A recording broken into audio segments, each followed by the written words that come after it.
Hi friends, welcome back. तो आज का हमारा वीडियो है Kantara 2, the blockbuster set to dethrone KGF 2 and smash ₹1500 crore. अरे बाय गॉड, देखते हैं, शुरू करते हैं। Absolutely in love with Kantara. It makes me bleed inside for me. देखिए, कांतारा 2 में जो हमने देखा था उसकी एक्टिंग अच्छी थी, but it look to be same story as before, right? क्योंकि सिर्फ ट्रेलर छोटा सा आया था, ये नहीं पता चला कि how is it different than Kantara 1। Kantara 2 अगर आप वैसे ही बनाएंगे जो कांतारा 1 है तो बात क्या बनी? You have to show something different. तो ट्रेलर से तो मुझे पता नहीं चला था कि something different is happening, it looked quite similar.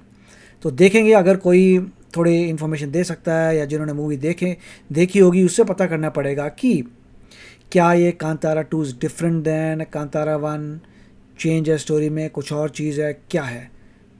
तो देखते हैं अभी। Commercial cinema again. One film that I saw and I thought, man, this would have been so good if it was a Prithviraj Productions Malayalam film is Kantara. कुछ time पहले तक content driven cinema theatre तक कभी आ ही नहीं पाती थी। Formula फिल्मों से बिल्कुल ही अलग फॉर्मेट होने की वजह से कोई भी प्रोड्यूसर डिस्ट्रीब्यूटर इस तरह की फिल्मों पे बिल्कुल भी रिस्क नहीं लेना चाहता था। लेकिन during lockdown audience become more liberal और 30 सितंबर 2022 को इंडियन सिनेमा में एक ऐसी फिल्म आती है जो ऑडियंस तो छोड़ो, कोई फिल्म डायरेक्टर, राइटर, प्रोड्यूसर ने भी कभी इमेजिन नहीं किया होता है। इवन किसी सिनेमा फ्रीक ने भी इस तरह की फिल्म के बारे में नहीं सोचा होता। पैंडेमिक के बाद जो है ना, मुझे एक फिल्म ऐसी बताइए जो अच्छी कंटेंट ड्रिवन फिल्म हो, जो रिलीज हुई हो और हिट ना हुई हो। पहले तो रिलीज ही नहीं हुई। सिनेमा के सारे स्टीरियोटाइप, झूठे नुआंसेस और फॉर्मेट पे बुलडोजर चलाते हुए ये फिल्म साइलेंटली आती है और बिना किसी प्रमोशन के अपनी बजट से 25 टाइम्स ज्यादा कलेक्शन करती है। 16 करोड़ के बजट में ये फिल्म 400 करोड़ का मैसिव नंबर पोस्ट करती है। सिर्फ 250 स्क्रीन पर रिलीज हुई इस फिल्म को ऑडियंस का ऐसा रिस्पॉन्स मिलता है कि देखते ही देखते पैन इंडिया में से वो ठीक है कि Kantara 1 was a success, but will Kantara 2 also be a success? We don't know. देखना पड़ेगा how different it is from Kantara 1। 2500 plus screens मिल जाते हैं। देखो, कांतारा के टाइम पे ऋषभ शेट्टी के पास बजट भी लेस था, जिसकी वजह से इस फिल्म ने जिस तरह कलेक्शन किया वो अनबिलीवेबल, अनइमेजिनेबल था। लेकिन आज उनके पास उसी फिल्म के प्रीक्वल के लिए 125 करोड़ का बजट है। ऐसे में यह सवाल बिल्कुल लाजमी है कि क्या कांतारा चैप्टर 1 अपनी ही इंडस्ट्री की सबसे बड़ी फिल्म KGF 2 के 1200 करोड़ का रिकॉर्ड ब्रेक कर पाएगी, खासकर तब जब फिल्म की कहानी तक लीक हो गई है। अब फिल्म की कहानी क्या होगी और कहानी लीक करना क्या एक मार्केटिंग गिमिक है, उसमें तो बात करेंगे। लेकिन जैसे कि यह फिल्म आज से सैकड़ों हजारों साल पहले की कहानी है, तो इतने सालों पहले की कहानी में ऋषभ शेट्टी का किरदार क्या होगा? क्योंकि पहले पार्ट के क्लाइमेक्स में ऐसा वो अपने पिता के साथ उस घेरे में गायब हो जाते हैं। उस वराह की क्या कहानी होगी? तो फिल्म आने से पहले कांतारा की मिस्ट्रीज पे इतने डिटेल में बात करेंगे जो आपने आज तक शायद ही कहीं सुनी होगी, और आपको 3 रीजंस भी बताएंगे कि क्यों ये फिल्म सच में KGF 2 का भी रिकॉर्ड तोड़ के रख सकती है। सो नेक्स्ट 3 पॉइंट्स से समझते हैं कि क्यों ये फिल्म सैंडलवुड की सबसे बड़ी फिल्म होने वाली है। जैसे सबसे पहला रीजन है फोक टेल बेस्ड स्टोरी। तो देखो, अगर आप अपने सी फेसिंग बैंड्रा अपार्टमेंट से बाहर निकलकर भारत घूमने निकलोगे तो आपको हमारे भारत के हर जिले, हर गांव, शहर, कस्बे में काफी सारे मिस्ट्रीज एंड स्पिरिचुअल स्टोरीज, दंत कथाएं, यानी इतना कुछ मिलेगा जो आप घर बैठे कभी इमेजिन भी नहीं कर सकते हो। और आप पहाड़ों में चले जाओ या तराई एरिया में, साउथ से नॉर्थ, ईस्ट से वेस्ट, हर जगह कुल देवता, क्षेत्रपाल, वन देवी, यक्ष, गंधर्व, भैरव, इनकी कितनी ऐसी कहानियां आपको मिलेगी जो आपको उंगली तले दांत दबाने को मजबूर कर देगी। जैसे कि आज भी काफी लोगों को नहीं पता होगा कि कांतारा का मतलब क्या होता है। वैसे अगर आपको एग्जैक्टली इसका मीनिंग पता है तो कमेंट करके बताओ। हाँ, तो जहां आज तक इस तरह की कहानियों को अंधविश्वास और बकवास समझा जाता था, फिल्म मेकर्स इसे इग्नोर करते आए थे, वहीं ऋषभ शेट्टी ने इस अपॉर्चुनिटी को बहुत ही अच्छे तरीके से यूटिलाइज करा। KGF पुष्पा RRR वाला मेन लाइन का रूट ना लेके कांतारा कट लाइन वाली रूट से जाती है, बट सक्सेस उसे मेन स्ट्रीम मास फिल्मों से भी ज्यादा मिलता है। इसलिए KGF डायरेक्टर प्रशांत नील तक को कहना पड़ता है कि कांतारा देखने के बाद उन्हें भी इंफीरियरिटी कॉम्प्लेक्स वाली बीमारी हो गई थी। I watched Kantara. I was like, what the hell am I doing making action movies? Why can't I just sit down and just make a film? You know, a good movie. You feel love with Kantara. It makes me bleed inside for me to think that, you know, I am making commercial cinema again.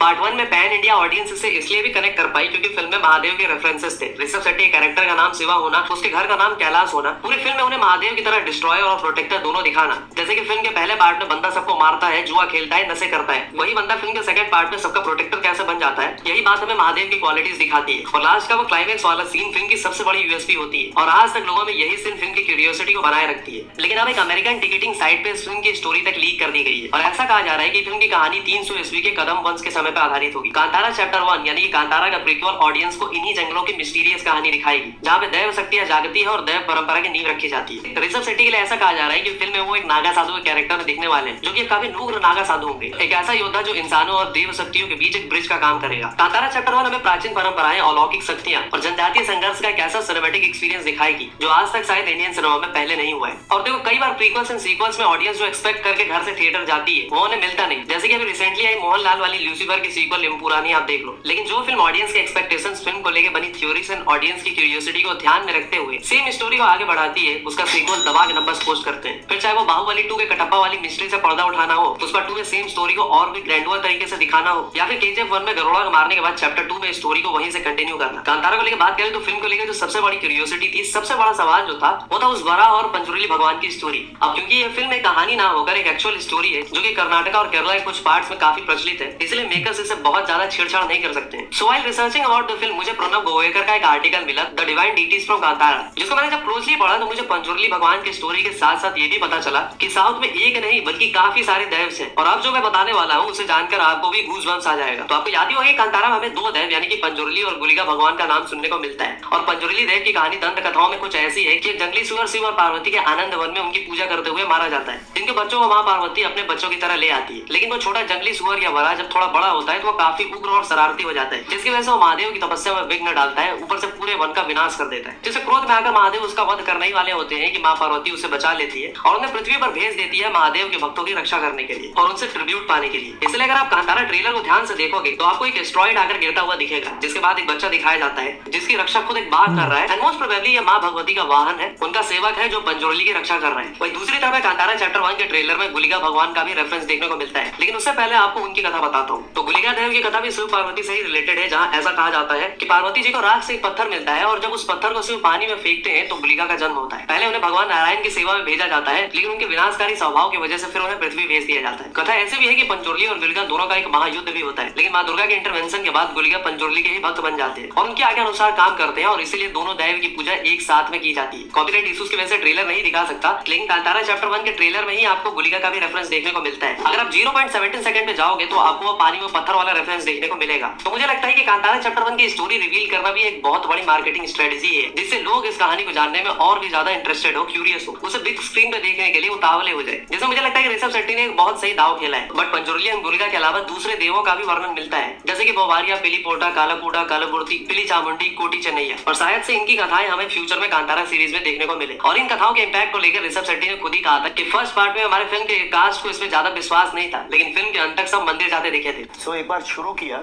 सो बहुत लोग डरते थे set में, और ऐसा भी हमारा atmosphere भी ऐसा ही था। जो कांतारा का जो मिस्ट्री है वो मिस्ट्री हम लोग शूट कर रहे समय में एक्सपीरियंस भी किया है सब लोग। सो पहले कुछ लोग भगवान के ऊपर भरोसा नहीं मानते, तो क्वेश्चन करते, ऐसा लोग भी थे सेट में।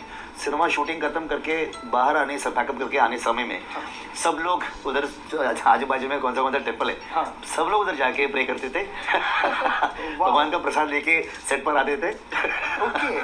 ऐसा एक चेंजेस हो गया था। तो अब फिल्म के सेकंड रीजन पे बात करते हैं कि क्यों ये फिल्म 1500 करोड़ का नंबर यूं ही ब्रेक करने वाली है। स्पिरिचुअलिटी एंड मास का कॉम्बो। स्पिरिचुअल एंगल पे तो डिटेल में हमने बात किया है, अब बात करते हैं इसके मास टेम्पलेट पे। तो देखो, मिस्ट्री थ्रिलर फिल्मों को अक्सर मास टेम्पलेट से दूर ही रखा जाता है, जैसे कि ब्रह्म योगम या फिर अपनी तुम्बाड़ वगैरह कोई देख लो। लेकिन शुरुआत से ही ऋषभ शेट्टी कांतारा में मास टेम्पलेट भी यूज करते आए हैं। पहले पार्ट को ध्यान से देखोगे तो हीरो स्टंट कर रहा है, 8-10 स्टंटों को पीट पाट रहा है, स्लो मो एंट्रीज हो रही है, अलग अलग फाइट्स हो रहे हैं। कुछ इसी लेवल का मास सिनेमा वाला टेम्पलेट मेकर्स ने इसके सेकंड पार्ट में भी यूज करा है। फिल्म में हॉलीवुड लेवल के एक्शन सीक्वेंसेस है, जैसे कि एक वॉर सीक्वेंस के लिए 500 ट्रेंड फाइटर्स 3000 से ज्यादा लोगों को 25 एकर्स की जमीन पे 45 to 50 डेज तक शूट करना पड़ा है, और मेजर एक्शन सीक्वेंसेस को 25 डेज तक शूट किया गया है, जिसके ऊपर भाई पर डे का कॉस्ट 1 करोड़ से भी ज्यादा था। ऋषभ शेट्टी ने अपने हाई रिस्क के स्टंट्स भी खुद परफॉर्म किए हैं। फिल्म का वीएफएक्स विजुअल भाई बवाल दिख रहा है। ट्रेलर में वो सीजीआई से टाइगर वगैरह क्रिएट करना, मतलब ऋषभ शेट्टी ने इस बार हिंदी मार्केट पे 2 अक्टूबर को कोई और फिल्म नहीं चलने देने वाले। ऊपर से फिल्म में मसाला फिल्मों की तरह लव एंगल भी डाला गया है, बट मसाला अगर ज्यादा हो जाए तो लूज मोशन भी होने लगता है। खैर, फिल्म की पैन इंडिया अपील क्रिएट करने के लिए ऋषभ शेट्टी हिंदी मार्केट में ऋतिक के पास ट्रेलर लॉन्च के लिए जाते हैं, और ऋतिक मान भी जाते हैं। तेलुगु मार्केट में प्रभास खुद इस फिल्म का ट्रेलर लॉन्च करते हैं। सिमिलरली तमिल में शिवा कार्तिकेयन और मलयालम में पृथ्वीराज सुकुमारन कमान संभालते हैं। बट इतना सब कुछ करने के बाद भी केजीएफ 2 के नंबर्स को बीट करना आसान नहीं होने वाला। उसके लिए पहली बात तो ये होगी कि इसके प्रीक्वल को कांतारा से 60 टाइम ज्यादा कलेक्शन करना पड़ेगा। क्योंकि आपको याद दिला दूं कि कांतारा ने डे 1 में इंडिया नेट में सिर्फ 1.95 करोड़ का कलेक्शन किया था। उसके अकॉर्डिंग उसकी प्रीक्वल यानी कि कांतारा चैप्टर 1 को 117 करोड़ का कलेक्शन करना ही पड़ेगा। On the other hand KGF 2 ने भाई डे 1 में ही 134.5 करोड़ का कलेक्शन किया था, जिसमें हिंदी मार्केट का कंट्रीब्यूशन 53.95 करोड़ था। देखिए, अच्छा वीडियो था, मगर ये सस्पेंस ही रहेगा कि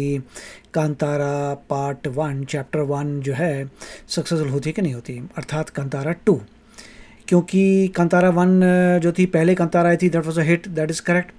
जब भी एक मूवी बहुत ज़बरदस्त हिट हो जाती है तो दूसरी उतनी हिट हो जितनी first one is very difficult, right. History में हमने ये देखा है कि पहली बहुत अच्छी होगी, दूसरी वाली को मुश्किल होती है थोड़ी टू बी एज गुड और better than the first one, क्योंकि लोगों को अब कोई सरप्राइज फैक्टर नहीं है। लोगों को पता चल चुकी है स्टोरी, लोगों को पता है किस टाइप की एक्टिंग होगी, लोगों को पता है किस टाइप का उसने पूरा जिस तरीके से एक्टिंग करनी है, एवरीबडी नोज इट। अब जब एवरीबडी नोज इट तब आप क्या चेंज लेके आएंगे, आपकी स्टोरी कैसे चेंज होगी, आपके कैरेक्टर्स कैसे डिफरेंट होंगे, आप कैसे लोगों को हुक करेंगे मूवी में, कैसे इंटरेस्ट करेंगे मूवी में, ये देखना बाकी है। तो पता चल जाएगा। लेट्स होप कि डबिंग इज़ गुड, क्योंकि हमें तो नहीं आती लैंग्वेज, तो अगर ये हिंदी की डबिंग गुड होगी that will be very nice to watch. और पता चल जाएगा in a few days after it is released कि कैसा मूवी कर रही है। तो चलते हैं, मिलेंगे अगले वीडियो में। Take care, bye bye. तो अगर आप मेरे इस चैनल पे नए हो तो जल्दी से सब्सक्राइब के बटन को हिट करो और बेल आइकन को क्लिक करो, ताकि आपको मेरा जब नया वीडियो मैं लगाऊं आपको उसके बारे में जल्दी से पता चल जाए।